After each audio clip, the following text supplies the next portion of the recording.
Welcome back to Take a Break. I'm Tim Stenovec in New York. Are you looking to get your groceries delivered in a plastic-free way? Well, the grocery delivery startup Zero recently launched in Los Angeles and works directly with suppliers to use jars, boxes, and other types of sustainable packaging.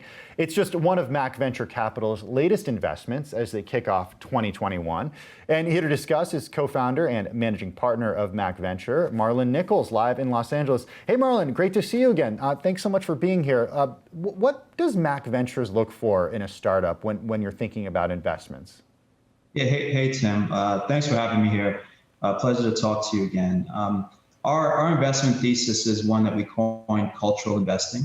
So what we're essentially doing is looking for emerging behavioral trends and shifts in culture. And once we identify something that we think has some stay power and can become a part of pop culture, we do a ton of research on it, and then try to find, what is the white space within this, this area where you can add technology and build tomorrow's next great companies. What are some of the cultural areas that you're seeing right now? Some of the cultural shifts? Yeah, so one that we wrote about recently was the conscious consumer, and this is around consumers basically speaking with their wallets to have large companies do their bidding in terms of social issues, and we've seen that play out in so many ways, from back in the day with Uber and immigration to most recently with the whole GameStop and Robinhood and how that stuff is working out. Another one that we wrote recently is kind of a gaming takeover and how we're going to see gaming in so many industries and so many different aspects of our lives. Any investments that you can speak of right now that are really fitting into that shift? In terms of the conscious consumer, there were a few. We made a couple investments or a few investments now in kind of fashion technology space, which is interesting to us because of the kind of devastation that fast fashion has had on our planet, and the fact that a lot of millennials and generations behind them are very pro save the planet, like do things that are good for the planet.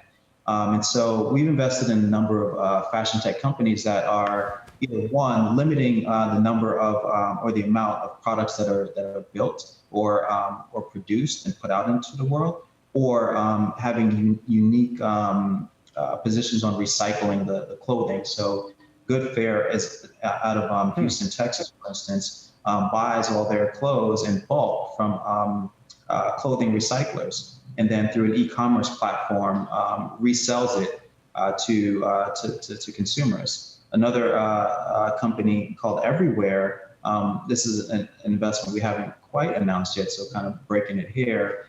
They have a new technology that basically breaks down materials in a very unique way, using less water, et cetera. It doesn't change the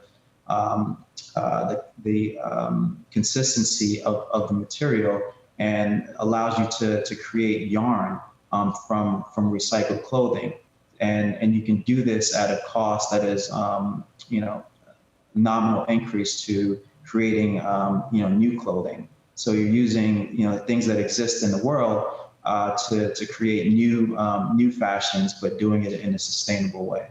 Hey, Marlon, when you and I talked a couple years ago, back in November of 2018, you were the founder of a different VC firm that eventually merged with the one that you're with now.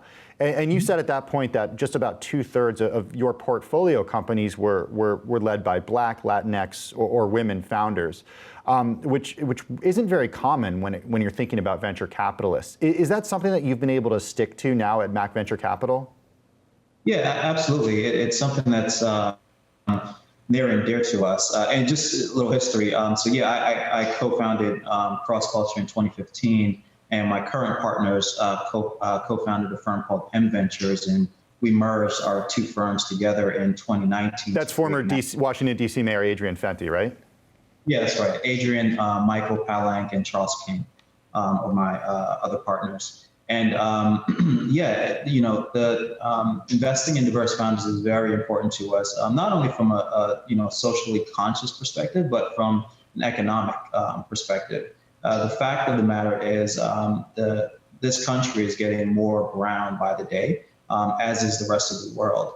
And if we're not solving for challenges within the communities of Black and brown folks, then we're going to be missing some really big opportunities, especially as education gaps start to narrow and it becomes easier and easier to create technology or tech-enabled companies. So today, out of our current portfolio, 81% of our founders are either Black, Latinx, or women. Wow.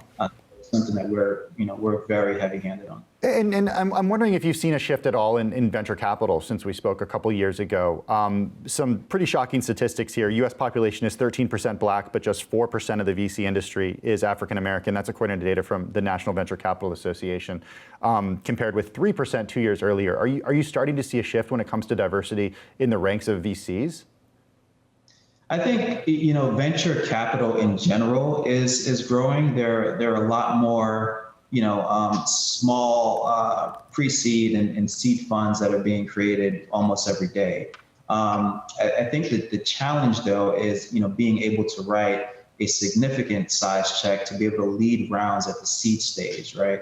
Because that's where you're able to make the impact. If you're just writing a $50K or $100K check, that means you're following another decision maker into a deal. And if the decision makers, the primary decision makers, aren't willing to invest in these diverse companies, well, that's not really moving the needle. So what I'm happy to see is that there are some firms, ours included, that are raising enough capital from pension funds, foundations, fund of funds, et cetera, to be able to write, a $1.5–2 million check and lead seed rounds into these diverse founded companies. Managing partner and co-founder at Mac Venture Capital, Marlon Nichols. Hey, Marlon, great to see you again. Thanks so much for taking the time. The biggest stories the moment they happen from around the globe. Subscribe to Bloomberg Quicktake now for insight in an instant.